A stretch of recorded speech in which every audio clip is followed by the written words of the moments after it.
Bismillahirrahmanirrahim. Assalamualaikum warahmatullahi wabarakatuh. Innal hamdalillah nahmaduhu wa nasta'inuhu wa nastaghfiruh wa nastahdiih wa na'udzu billahi min shururi anfusina wa min sayyiati a'malina. Man yahdihillahu fahuwal muhtadi wa man yudlil falan tajida lahu waliyyan mursyida. Asyhadu an la ilaha illallah wahdahu la syarika lah wa asyhadu anna Muhammadan abduhu wa rasuluh. Ballagha risalah wa adal amanah wa nasaha al-ummah wa tarakaha ala mahajjatil bayda layluha kanahariha la yazighu anha illa halik. Amma ba'd. Ma'asyiral mu'minin rahimani wa rahimakumullah. Alhamdulillah, kita bersyukur kepada Allah Azza wa Jalla yang memberikan kita begitu banyak kemudahan dalam melakukan ketaatan kepadanya. Karena ya, orang-orang yang Allah kehendaki kepadanya kebaikan, yang Allah mudahkan mereka dalam melakukan agama ini, agama yang Allah ridhai. Di antaranya dengan kita dimudahkan melangkah kaki kita untuk menuntut ilmu. Makanya Allah Subhanahu wa taala berfirman, hal yastawi alladhina ya'lamuna wal ladhina la ya'lamun. Allah Subhanahu wa taala juga menjelaskan, yarfa'illahu alladhina amanu minkum wal ladhina utul ilma darajat. Rasulullah SAW bersabda di dalam hadisnya, may yuridillahu bihi khairan yufaqihu fid din. Salawat serta salam kepada Nabi Muhammad sallallahu alaihi wasallam, khairul anbiya'i wal mursalin, sebaik-baik nabi dan sebaik-baik rasul. Ma'asyiral mu'minin rahimani wa rahimakumullah. Kita akan berbicara tentang bagaimana sifat keberuntungan orang-orang mukmin ketika mereka menjadi orang-orang yang bertauhid sebenarnya. Coba ketika kita mungkin pernah dengar atau kita mungkin sudah pernah membaca ya kitab Qawaidul Arba yang berbicara tentang bagaimana terjadinya kesyirikan itu. Sebelumnya Syekh Muhammad bin Abdul Wahhab dia menjelaskan tentang bagaimana tauhid tersebut berjalan bagi orang-orang mukmin. Diawali dengan membacakan doa bagi para pembacanya. Dan ini kita bicara dalam doa ini merupakan sifat orang-orang yang beriman kepada Allah Azza wa Jalla. Yang pertama dimulai dengan mengatakan Bismillahirrahmanirrahim. Wa qala al-mu'allif rahimahullah mengatakan as'alullah al-karim rabbal arsyil azim ayatluaka fid dunya wal akhirah.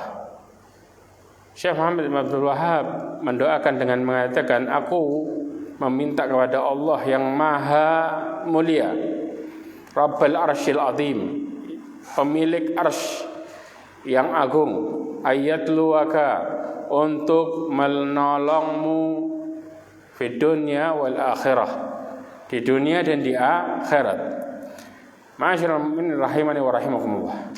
Coba perhatikan bagaimana pertolongan Allah Subhanahu wa taala itu berjalan. Ya, terkadang kita sering berdoa pertolongan, tapi kita enggak mau melewati prosesnya. Ingat Allah Subhanahu wa taala berfirman di dalam surat Al-Baqarah ayat 214. Allah berfirman, am hasibtum an tadkhulul jannata wa lamma ya'tikum mathalul ladzina khalau min qablikum massathumul ba'sa wadh-dharra'u wa zulzilu hatta yaqula ar-rasul wal ladzina amanu ma'ah mata nasrullah ala inna nasrallahi qarib. Allah Subhanahu wa taala berfirman, Am hasibtum, apakah kalian mengira an tadkhulul jannah, kalian akan masuk surga? Walamma ya'tikum mathalul ladzina khalau min qablikum, dan belum datang kepadamu cobaan sebagaimana orang-orang sebelum kalian. Berarti kalau kita bicara masalah pertolongan, kita bicara masalah surga, bicara masalah cobaan. Ya ikhwah, kita ini hafal benar ayat ya, sampai anak-anak pun hafal. Fa inna ma'al usri yusra. Yang Allah sebutin mana dulu? Mana dulu? Cobaannya dulu. Baru Allah bicara masalah kemudahan jalan keluar. Ya, Al-Imam Syafi'i pernah ditanya. Ya, ada seseorang bertanya. Pertanyaannya ini dinukil oleh Imam Ibnu Qayyim Al-Jauzi dalam kitabnya Al-Fawaid. Disebutkan, ya Aba Abdillah, wahai Aba Abdillah, karena kurnia Imam Syafi'i Aba Abdillah, aina afdal, mana yang lebih utama? Rajulun yumakkinullah fayashkur au yubtala bisyarri fayasbir. Seorang yang Allah muliakan, diberikan kedudukan, kemudian dia bersyukur, atau seseorang yang diuji dengan keburukan kemudian bersabar. Kemudian apa kata Imam Syafi'i? Al-Imam Syafi'i mengatakan la yumakin hatta yubtala. Gak mungkin Allah itu memuliakan sebelum dicoba, sebelum diuji. Tidak mungkin. Kebayang? Jadi kalau kita bicara masalah meminta pertolongan, lewati ujian itu dengan berharap kita bisa melewatinya sebagaimana Allah ridho, yaitu dengan melakukan ketaatan itu sendiri. Ya, karena untuk menolak fitnah yang ada, kita harus pakai taat. Ya, obatnya di situ ya ikhwah. Maka kata Imam Syafi'i, kama ibtalallahu Nuhan wa Ibrahim wa Muhammadan sallallahu alaihim ajma'in. Sebagaimana Allah Subhanahu wa taala menguji Nabi Nuh, Nabi Ibrahim. Jadi kalau kita lihat kisahnya para nabi, bentuknya pertolongan dulu apa ujian dulu? Ujian dulu yang kita baca. Baru habis gitu kemuliaan. Yang kita selalu senang baca cuman hasilnya doang. Tapi kita jarang ya mau tahu prosesnya. Karena proses untuk mendapatkan kemuliaan dengan cobaan. Ya. Kemudian kata Imam Syafi'i, falamma sabaru, setelah mereka bersabar, makannahum, Allah muliakan mereka. Di akhir perkataan Imam Syafi'i mengatakan, maka jangan pernah seseorang mengira bahwa mereka akan terlepas dari ya min alamil balwa bata, dari kehidupan yang penuh dengan cobaan. Sama sekali gak akan.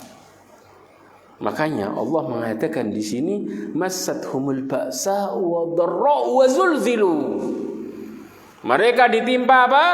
Kemelaratan, miskinan, penderitaan, goncangan berupa cobaan.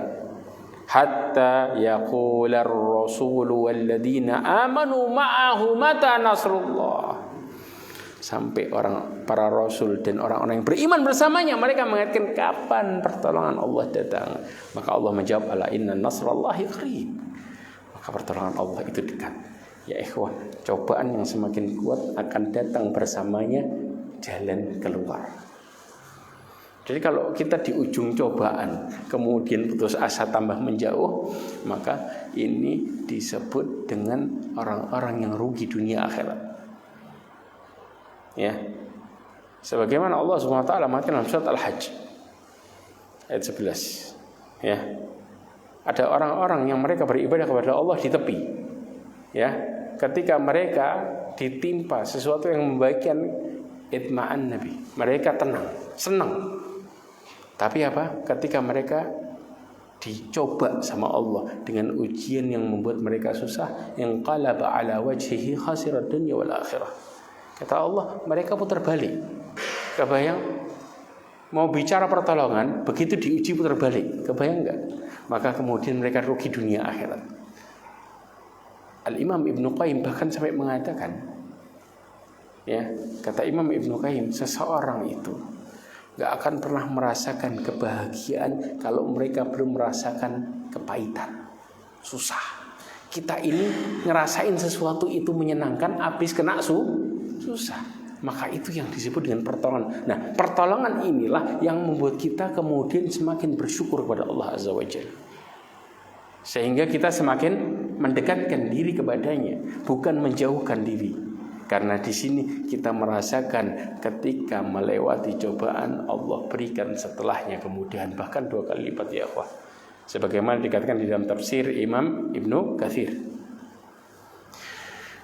Kemudian, apakah para sahabat gak mengeluh zaman Rasulullah? Mereka mengeluh, tapi lihat nasihat Rasulullah SAW. Dalam hadis yang diriwayatkan oleh Al-Imam dari sahabat Khabbab ibn al-Arati, ya, yang diriwayatkan oleh Imam Bukhari, Imam Ahmad, kemudian juga Imam Nasa'i dan Abu Dawud, disebutkan syakauna ila Rasulillah sallallahu alaihi wasallam. Kami ini mengeluh kepada Rasulullah. Wa huwa mutawassidun bi burdah. Rasulullah itu berbandalkan burdahnya, imamahnya. Paham ya? Fidil Ka'bah, di bawah naungan Ka'bah. Jadi depannya Ka'bah pas. Kemudian mereka para sahabat mengatakan, kulna, kami pun mengatakan kepada Rasulullah, apa? Ala tastansiru lana, apakah engkau wahai Rasulullah enggak mau minta sama Allah untuk menolong kami? Ala tad'ullahu lana, apakah engkau enggak ingin mendoakan kami? Kenapa? Di saat itu cobaannya luar biasa. Paham ya? Tekanannya luar biasa. Maka mereka pun berharap Rasulullah berdoa supaya Allah segera memberikan pertolongan. Apa jawab Rasulullah SAW? Kata Rasulullah, kana ar-rajulu fi man kana qablakum. Dahulu orang-orang sebelum kalian yughfar lahu fil ard fayuj'al fihi fayuja' biminchar fayudha'u ala ra'sihi fayushaqqu bithnatayn. Dikatakan dahulu orang sebelum kalian ditanam hidup-hidup, kemudian kepalanya digergaji pakai gergaji sampai belah 2 tuh kepalanya. Kemudian apa yang terjadi? Wa may yasudduhu dzalika an dini, dan itu tidak mengeluarkan mereka dari agamanya. Artinya cobaan kali ini enggak ada apa-apanya. Digergaji hidup-hidup enggak keluar tuh dari agamanya, tetap dalam ketauhidan. Berarti apa? Di tengah cobaan pun Allah menolong, memberikan solusi berupa ketenangan. Karena cobaan itu merupakan cikal bakal kemuliaan yang terjadi, pertolongan yang sebenarnya. Dari cobaan, kalau kita meninggal dalam posisi cobaan dan ridho terhadap cobaan Allah dan bersabar, apa yang terjadi? Allah siapkan bagi mereka surga. Ya. Kemudian juga dikatakan wa yumshatu bi amsyatil hadid. Mereka disisir dengan sisir besi. Maduna lahmihi min idhamihi awil asab. Ya, sampai apa? Dagingnya itu kena sehingga terlihat tulangnya. Anda bisa bayangin kan? Ya. Kemudian apa? Ma yasudduhu dzalika an dini, tapi tidak mengeluarkan mereka dari agamanya. Kalau kita bicara pertolongan itu akan datang tepat waktunya. Tepat waktunya. Makanya Rasulullah kemudian, wallahi la yutimanna hadzal amr, demi Allah, ketika Allah menyempurnakan agama ini, perkara ini, hatta yasir raqib min Sana'a ila Hadramut la yakhafu illallah. Sampai seseorang itu berjalan dari Sana'a ke Hadramut, mereka tidak akan pernah takut kecuali sama Allah. Kondisi yang luar biasa, tenang, aman, akan datang waktunya. Bukan berarti kemudian ketika mereka diuji dan di tengah ujian yang ada, mereka sedang melakukan ketaatan, kemudian Allah membiarkan begitu saja, meninggal kemudian tidak diperhatikan. Enggak. Tapi justru mereka akan meninggal dalam posisi kemuliaan. Pertolongan bukan ini, pertolongan. Jadi jangan pernah, kalau kita bicara pertolongan Allah, jangan pernah melihat musibah sebagai penghancur hidup. Tapi lihatlah musibah sebagai kemuliaan yang Allah berikan dan kenikmatan hidup sebenarnya.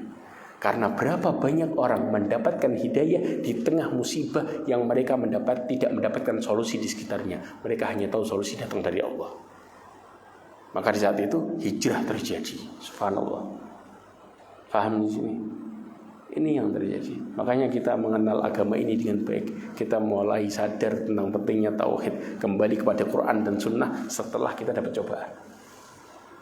Berarti apa? Cobaan mendatangkan kemuliaan dan pertolongan. Ya, ini sikap seorang mukmin sebenarnya dalam melihat sebuah cobaan. Ma'asyiral mu'minin rahimani wa rahimakumullah. Kemudian yang kedua, Syekh Muhammad bin Abdul Wahhab Tamimi dia mendoakan dengan mengatakan wa yaj'alaka mubarakan aynama kunta. Ya, agar Allah Subhanahu wa taala menjadikanmu berkah dimanapun kau berada. Apa maksudnya?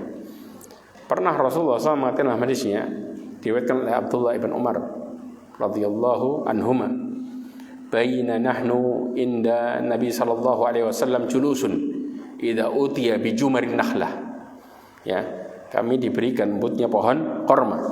Kemudian faqala Nabi sallallahu alaihi wasallam, Rasulullah mengatakan inna minasyajari lama barakatuhu ka barakatil muslim. Ada sebuah pohon, ya, yang keberkahannya itu pohon kayak keberkahan seorang muslim. Tahu maksudnya apa? Artinya seorang muslim ketika menjalankan agamanya dengan baik, maka dia jadi berkah semuanya, baik untuk dirinya ataupun buat orang lain sekitarnya. Kayak pohon yang dimaksud. Kira-kira pohon apa itu? Pohon apa? Apa?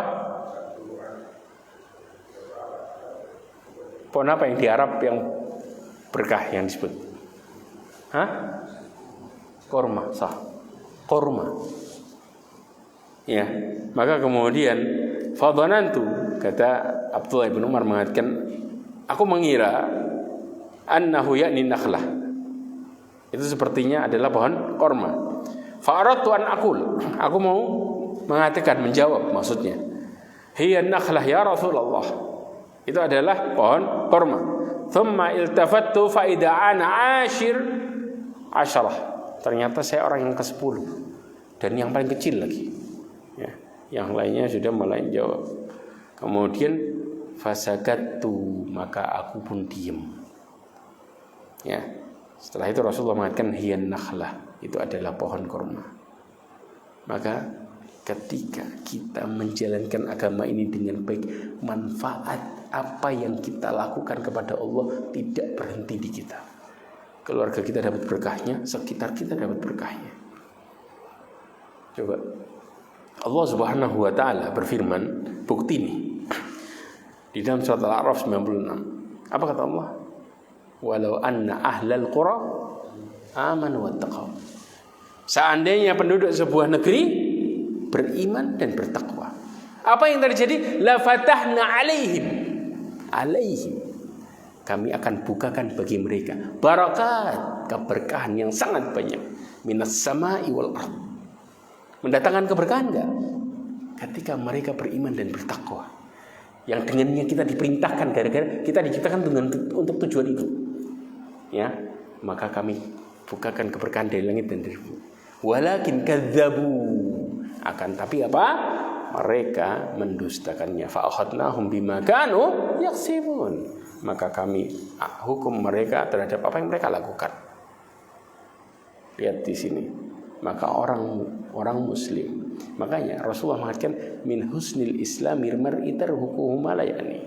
Dari baiknya Islam seseorang, yang disebut muslim tadi, meninggalkan sesuatu yang tidak bermanfaat. Ketika mereka melakukan yang bermanfaat, dalam melakukan bermanfaat pun, ya, Allah Subhanahu wa taala memerintahkan kita fa idza faraghta fansab. Al-Imam Abdurrahman ibn Nasir As-Sa'di mengatakan dalam hadis, dalam perkataan tafsirnya disebutkan, kalau engkau selesai satu masalah, kerjakan yang lainnya sambil berdoa dan beribadah kepada Allah. Lihat stepnya. Maka orang mukmin di saat itu disebut dengan beriman dan bertakwa. Maka Allah berikan keberkahan sehingga bisa bermanfaat untuk dirinya dan sekitarnya. Subhanallah ya ikhwah. Inilah bagaimana keberuntungan orang mukmin sebenarnya dalam hidupnya. Yang berikutnya, ya, Kemudian mendoakan yang ketiga, wa ayyaj'alaka, ini yang panjang nih. Mimman idza u'tiya syakara wa idza ibtuliya sabara wa idza adnaba astaghfara fa inna haula'i thalath unwan sa'adah. Dikatakan, dan agar Allah menjadikanmu, yaitu para pembaca, ya, apabila diberikan bersyukur. Ada 3 kata Imam Syekh Muhammad Abdul Wahab mengatakan ada 3 jalan kebahagiaan apabila diberikan bersyukur. Lihat stepnya baik-baik. Yang kedua, apabila diuji bersabar. Dan yang ketiga, apabila berdosa dan melakukan kesalahan, bertobat istighfar. Kenapa? Karena sesungguhnya, ya, ketiga perkara itu merupakan tanda kebahagiaan. Dan ini juga bukan dinukil juga oleh Al-Imam Syekh Muhammad Abdul Wahab, tapi sebelumnya dinukil juga oleh Al-Imam Ibnu Qayyim Al-Jauzi. Tanda kebahagiaan itu ada 3. Itu tadi. Nah, ketika kita bicara syukur, saya pernah bahas gak? Ciri-ciri orang yang bersyukur itu apa? Pernah bahas? Belum? Ada tulisannya? Sudah belum? Kalau ada murojaah. Apa kira-kira? Gak ada? Oke. Orang yang bersyukur ciri-cirinya ada 5. Yang bersabar ada 3. Yang tobat ada 6. Ya, kita sebutkan satu-satu. Ciri-cirinya ada 5 orang yang bersyukur. Yang pertama adalah taat atau tunduk kepada yang memberikan kita nikmat. Pertanyaannya, yang ngasih kita nikmat siapa? Allah. Tapi kenapa sering seseorang takut sama manusia? Apalagi ngelakuin kebaikannya pakai istilah gak enak lagi. Ya gak? Saya gak enak sama fulan. Kenapa? Karena dia khair sama anak. Ya akhi, yang ngasih nikmat Allah dia cuma perantara, tapi yang difokusin perantaranya. Sumbernya dihilangin. Kebayang gak? Kita nanti Allah itu tidak menghilangkan perantara. Jangan salah, peranan perantara dalam pemberian nikmat itu tidak dihilangkan sama Allah. Nanti kita akan bahas bagaimana kita bersikap sama perantara sebenarnya. Ya, karena yang terjadi sekarang ini banyak orang yang berlebihan sampai mereka rela bermaksiat karena perantara. Apa buktinya? Kalau saya nggak nurut sama fulan, takut kalau nanti dia marah sama anak, akhirnya anak nggak dibaiki sama dia. Ya nggak terjadi nggak ini? Terjadi dan banyak terjadi. Begitu satu orang begitu baik sama dirinya, padahal yang menggerakkan hatinya untuk baik sama kita adalah Allah, tapi sumbernya dihapus. Dan kita makanya terjadi kesyirikan sering dalam posisi seperti ini. Ya, dan ini pelajaran tauhid sebenarnya. Ya, coba sekarang ketika kita bicara tunduk kepada yang memberikan nikmat, taat dan tunduk kita kepada Allah disifati di dalam Al-Quran disebut sebagai hamba yang apa? Bukan bersyukur sebenarnya. Lebih ada spesifikasinya yang lebih umum lagi. Kalau bersyukur kan cuma bersyukur aja. Ada tunduk itu dan 2 perkara. Disebut dengan apa?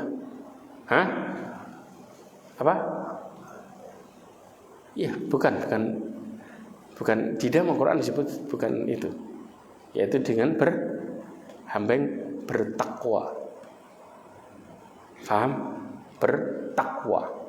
Orang yang taat kepada Allah Azza wa Jalla, Allah sebut mereka orang-orang yang bertakwa. Kenapa? Coba pengertian takwa. Selama ini takwa itu pengertian kita hanya menjalankan perintah Allah dan menjauhi larangannya. Talaq Ibn Habib memperinci lebih bagus lagi dengan mengatakan anta malu bi taatillah. Ada motivasinya di situ. Engkau malah mengamalkan ketaatan kepada Allah. Ala nuri minallah, atas petunjuk dari Allah. Jadi bukan cuma sekedar taat menurut persepsinya dia, tapi menurut Allah. Paham di sini ya? Tarju, motivasinya apa? Engkau mengharapkan thawab Allah, pahala dari Allah Azza wa Jalla. Karena kita dalam beramal itu disuruh untuk berharap. Sebagaimana Rasulullah mengatakan man shama ramadhana imanan wa ihtisaban. berpuasa Ramadan dengan penuh keimanan dan mengharapkan pahala dari Allah. Maka kita diperintahkan untuk berharap di sini. Ya ikhwah, jangan samakan urusan kita sama manusia kayak urusan kita sama Allah. Sering seseorang mengatakan urusan kita sama manusia ketika berharap disebut pamrih, tapi tidak dengan kita sama Allah, karena Allah yang langsung perintahkan. Jelas? Apa habis waktu? Masih kan? Masih ya. Oke. Ya. Ini masih baru awal-awal kita masuk, ya.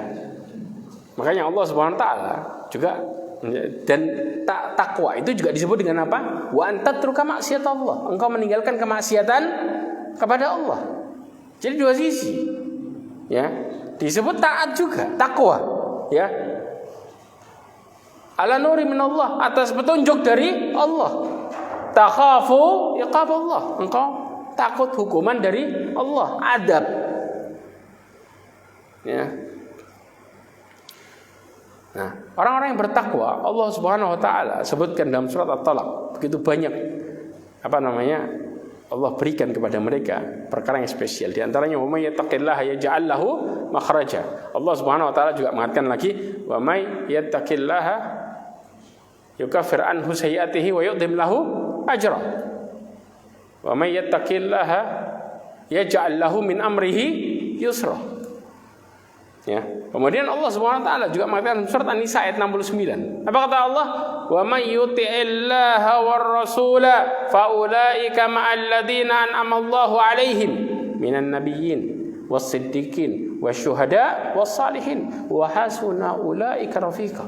Coba kebayangkan. Orang-orang yang taat kepada Allah dan Rasulnya, mereka akan Allah berikan nikmat bersama para nabi. Orang-orang yang siddiq, jujur, orang-orang syuhada, mati syahid, orang-orang saleh, dan mereka adalah sebaik-baik teman kelak. Berarti apa? Sebagaimana Allah mengatakan dalam surat Al-Fatihah, siratal ladzina an'amta 'alaihim. Subhanallah ya ikhwah. Taat kita kepada Allah itu disebut dengan orang yang bersyukur sebenarnya, membuktikan dengan taat. Makanya Allah sebut mereka yang bertakwa, yang taat tadi, Allah berikan banyak keutamaan. Kita kalau bicara keutamaan bertakwa, ya panjang, banyak keutamaannya. Ini diantaranya. Kemudian yang kedua adalah cinta kepada yang memberikan kita nikmat, yaitu Allah Azza wa Jalla. Ya, ma'asyiral mu'minin rahimani wa rahimakumullah. Ketika kita bicara masalah cinta kepada yang memberikan kita nikmat, sekarang cara kita cinta kepada Allah bagaimana? Kecintaan kita kepada Allah tidak lepas dari takwa, taat sama siapa ini? Mengikuti Rasulnya. Kita kadang-kadang bicara cuma fokus sama Allah, padahal Allah perintahkan, ya, di dalam surat Al-Imran ayat 31. Allah berfirman apa? Qul in kuntum tuhibbunallah. Katakanlah wahai Muhammad, kalau kalian cinta sama Allah. Ya. Kemudian apa? Fattabi'uni, ikuti aku. Siapa? Rasulullah SAW. Yuhibbukumullah, maka kalian akan dicintai oleh Allah. Wa yaghfir lakum dzunubakum, dan Allah akan mengampuni dosa kalian. Wallahu ghafurur rahim. Ya. Al-Imam Ibnu Katsir di dalam tafsirnya mengatakan ayat ini sebagai hakim. Bagi siapa? Bagi orang yang mengaku cinta kepada Allah tetapi dia tidak di atas jalan Rasulullah sallallahu alaihi wasallam, maka mereka disebut pendusta. Ya. Kalau orang cinta sama Allah, otomatis ngikuti utusannya, sebagaimana apa yang Allah perintahkan. Ya, ini satu paket, gak bisa dilepas. Ya, kadang-kadang kan yang ngasih kita nikmat Allah, maunya ikut satu, ngikut Quran, gak percaya hadis. La haula wala quwwata illa billah. Bahkan Allah Subhanahu wa taala mengancam di dalam surat An-Nur ayat 63 bagi orang yang tidak mengikuti Rasulnya. Apa ancaman Allah? Falyahdharil ladzina yukhalifuna an amrihi aw tusibahum fitnatun aw yusibahum adzabun alim. Maka hendaklah takut orang-orang yang menyelisih perintah Rasulnya. Mereka akan mendapatkan fitnah, cobaan di dunia berupa apa? Syubhat dan syahwat. Hancur hidupnya itu. Kemudian di akhirat aw adzabun alim, mendapatkan cobaan yang pedih, neraka. Al-Imam Ibnu Katsir mengatakan, ya, seluruh perkataan dan perbuatan manusia ditimbang dengan perkataan dan perbuatan Rasulullah. Paham? Apabila sesuai maka diterima. Jadi kalau kita melakukan kehidupan ini sesuai dengan apa yang Rasulullah lakukan, Allah terima. Dan Allah berikan pertolongan, konsekuensi. Jelas? Tapi kalau tidak sesuai, dikembalikan kepada pelakunya dan kemudian diberikan konsekuensi balasannya berupa adab dunia akhirat. Makanya sumber atau jalan kebahagiaan seorang mukmin dengan apa? Dengan mengikuti Allah dan Rasulnya. Itu jalannya. Dan gak bisa ditawar. Begitu keluar, kasih cobaan, balik lagi dia. Makanya kenapa hidup kita rumit? Karena kita, ya, mulai menunda atau mulai menyimpang dari jalan seharusnya. Dan bahkan ini, ya ikhwah, menjadikan kita pecah dan hancur. Ya. Ketika keluar dari ketaatan itu, kita akan menjadi berselisih. Kenapa? Allah Subhanahu wa ta'ala berfirman, "Ya ayyuhalladzina amanu stajibu lillahi walir rasuli idza da'akum lima yuhyikum." Allah perintahkan, wahai orang-orang yang beriman, jawablah panggilan Allah dan Rasulnya apabila memanggil kalian untuk kehidupan kalian. Di ayat yang sama Allah ngancam kalau orang itu nunda dan paling. Apa ancamannya? Wa'lamu annallaha yahulu bainal mar'i wa qalbi. Ketahuilah Allah bisa memisahkan antara seseorang dengan hatinya. Berapa banyak di antara kita mau baik tapi gak jadi-jadi. Berapa banyak di antara kita di luar gak ada masalah, pulang ke rumah tiba-tiba istri ngomel gak jelas. Siapa yang salah? Diri kita, karena bermaksiat sama Allah. Allah buktikan hati kita dan sekeliling kita bisa berpaling dari kita. Ya, makanya di antara ulama salaf Qadhi Ibn Iyad dan yang lainnya, mereka mengatakan apa? Ketika kami bermaksiat, ya, maka athar bekas kemaksiatan dan efeknya itu terlihat kepada istri dan tunggangannya. Gak jelas waktu itu, ngomel gini. Kenapa? Kalau tanya sumpah, kita kena imbasnya nggak? Kena. Gak ada angin, gak ada hujan, dimarahi. Gara-gara apa? Karena kita berpaling dari Allah. Jelas di sini masalahnya. Ini ya ikhwah. Tapi ketika kita mulai kembali kepada jalan yang benar, Allah jadiin hidup kita jadi lembut. Ya, hidup yang penuh dengan apa? Kenikmatan. Kalau lempeng, kalau enggak, konsekuensinya kita terima. Jelas? Oke. Yang berikutnya, mengakui adanya nikmat yang diberikan. Paham? Mudah-mudahan cukup. Allah Subhanahu wa ta'ala berfirman dalam surat An-Nisa ayat 147. Di antara mengakui dengan apa? Membuktikannya kepada Allah Subhanahu wa ta'ala, memanfaatkannya dengan baik. Ya. Allah mengatakan, "Ma yaf'alullahu bi'adabikum in syakartum wa amantum. Wa kana Allahu syakiran alim." Allah berfirman, Allah tidak akan pernah mengadab kalian kalau kalian bersyukur dan beriman. Dan Allah itu Maha mensyukuri dan Maha mengetahui. Ya, Syekh Abdul Razak itu Ibn Abdul Muhsin Al-Badr, dia mengatakan kalau kalian bersyukur dan beriman yang menjadikan tujuan kalian diciptakan, buat apa Allah mengadab kalian? Amin. Jadi kalau tujuannya tercapai, Allah nggak akan pernah mengadab kita, tapi justru memberikan solusi hidup. Tapi kalau tujuannya nggak tercapai, masalah muncul. Paham? Jadi runutan hidup itu seperti itu. Makanya kita diperintahkan untuk mengakui nikmat itu dengan membuktikan yang memanfaatkannya terhadap apa yang Allah ridhoi. Ya. Kemudian ya ikhwah, ilustrasi, coba bayangin. Allah pemberi nikmat, paham ya? Kemudian setelah itu ada perantara. Jelas? Ketika ada perantara, kemudian nikmat sampai ke kita. Sering kita ya ketika balik mentoknya ngelihat ke perantara. Paham?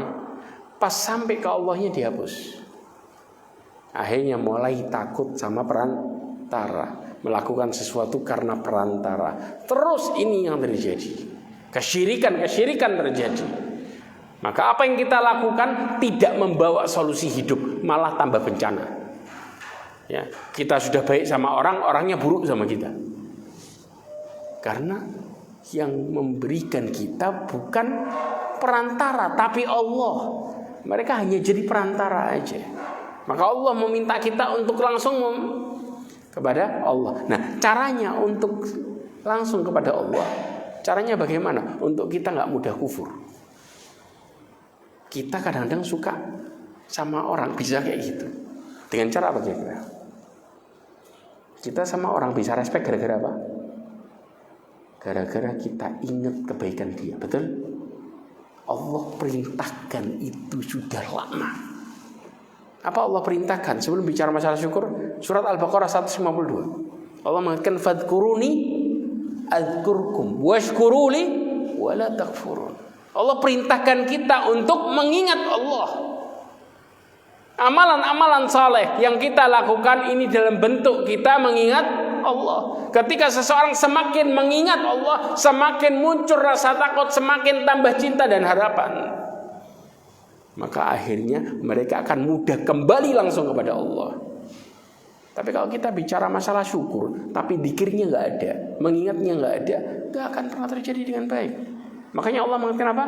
Alladzina yadhkurunallaha qiyaman wa qu'udan wa 'ala junubihim wa yatafakkaruna fi khalqis samawati wal ard. Rabbana ma khalaqta hadza batila subhanak faqina 'adzabannar. Allah bicara. Orang-orang yang mengingat posisi berdiri, duduk, berbaring setiap saat, gak mengenal kapanpun, ya. Maka kemudian apa? Mereka memikirkan menciptakan langit dan bumi, mulai mengatakan apa? Ya Allah, ternyata Engkau menciptakan ini gak sia-sia. Maha suci Engkau, maka jauhkan kami dari api neraka. Mulai sadar kesalahannya, mulai balik, mulai melihat dirinya lemah. Jelas di sini. Ini stepnya. Kalau kita sudah mulai lupa ingat, lupa sama Allah, yang ada kita mulai ingkar. Makanya syaitan ya memberikan ciri-ciri orang yang kemudian kena godaannya apa? Wala tajidu aktsarahum syakirin, karena Allah dilupain. Engkau mendapati kebanyakan mereka enggak bersyukur. Kenapa? Karena Allah dilupakan sama dia.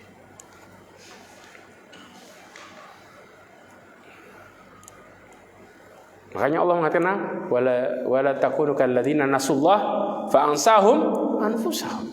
Janganlah kalian seperti orang-orang yang melupakan Allah, maka Allah membuat mereka lupa sama dirinya. Ya, efeknya apa? Ngelakuin maksiat tapi gak sadar, gak ngerasa kalau itu salah. Mereka mulai melakukan kesyirikan tapi gak sadar kalau itu syirik. A'udzubillah min dzalik.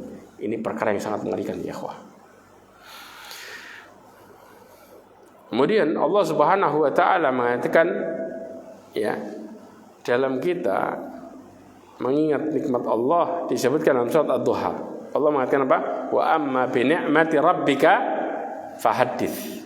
Dan dengan nikmat Tuhanmu maka fahaddits. Fahaddits ini apa? Ceritakanlah, ya. Syekh Saleh Ibn Fauzan Al-Fauzan mengatakan ya, dalam mentafsiri ayat ini, rukun syukur, rukun fahaddits tadi, wa amma bi ni'mati rabbika fahaddits, itu ada 3. Ya, yang pertama adalah membicarakannya secara terang-terangan. Syekh Shalih Al-Utsaimin mengatakan dalam kita membicarakan nikmat, kita membicarakan secara umum, tidak perlu membanggakan diri sendiri. Ya, cukup kita mengatakan karena hidayah dari Allah, alhamdulillah aku bisa keluar dari dunia kemaksiatan. Artinya kata-kata yang seperti ini secara umum kita sebutkan. Nggak perlu kita mengatakan dulu saya maksiat bangga lagi. Naudzubillah min dzalik. Saya sudah melakukan ini, sudah melakukan ini. Ini namanya orang yang bangga, bukan kemudian menyesali kemaksiatannya. Tapi bangga cerita masa lalu. Kalau orang benci, nggak bakal maksiatnya disebutin secara detail. Paham ya? Ya. Kemudian yang kedua adalah mengakuinya dalam hati. Ya. Dan yang ketiga adalah meninfakkannya untuk ketaatan kepada Allah Azza wa Jalla. Ini cara kita dalam mensikapi wa amma bi ni'mati rabbika fahadits. Ya. Yang keempat, ya, memuji orang yang memberikan nikmat karena nikmat yang dia berikan. Rasulullah SAW mengatakan dalam hadis yang diriwayatkan Imam Abu Dawud dan Tirmidzi. Mungkin kita sudah pernah dengar hadis ini. Hadis ini disahkan oleh Imam Albani, dikatakan la yashkurullah man la yashkurun nas. Tidak bersyukur kepada Allah orang yang tidak berterima kasih kepada manusia.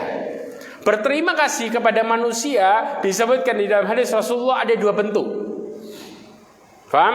Bentuk yang pertama dengan membalasnya secara langsung, sebagaimana disebutkan dalam hadis Aisyah radhiyallahu anha, bahwasanya Nabi sallallahu alaihi wasallam bersabda, "Man ata ilaihi ma'rufun falyukafi bihi."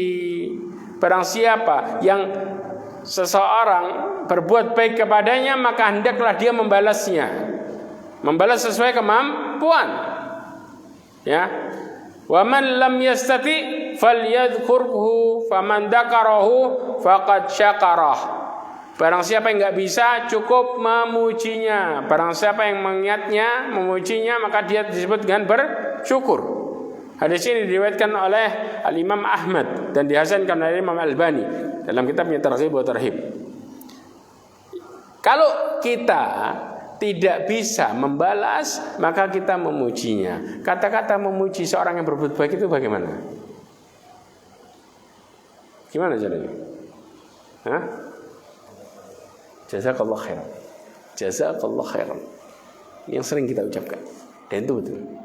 Rasulullah mengatakan dalam hadisnya dari Usama bin Zaid radhiyallahu anhu, bahwasanya Nabi sallallahu alaihi wasallam bersabda, ya, man suni'a ilaihi ma'rufun faqala li fa'ilihi jazakallahu khaira faqad ablagha fi tsana. Barang siapa, sebentar, insyaallah habis itu adzan, lanjutin sedikit ya. Ya. Barang siapa yang diperbuat kepadanya kebaikan, ya, maka hendaklah katakanlah kepada pelakunya jazakallahu khairan. Mudah-mudahan Allah memberikanmu kebaikan, membalasmu kebaikan. Kenapa? Karena pemberinya siapa ya ikhwah? Allah. Yang bisa ngasih lebih dari yang orang itu inginkan cuma Allah. Karena kita nggak tahu hati seorang. Allah yang maha tahu. Maka kita kembalikan ke pemiliknya. Paham? Kata Rasulullah, faqad ablagha fi tsana, maka itu cukup dalam memuji. Cukup. Ya, itu sudah balas. Jelas? Ya, silakan adzan.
Nah, ikhwah, kita teruskan lagi.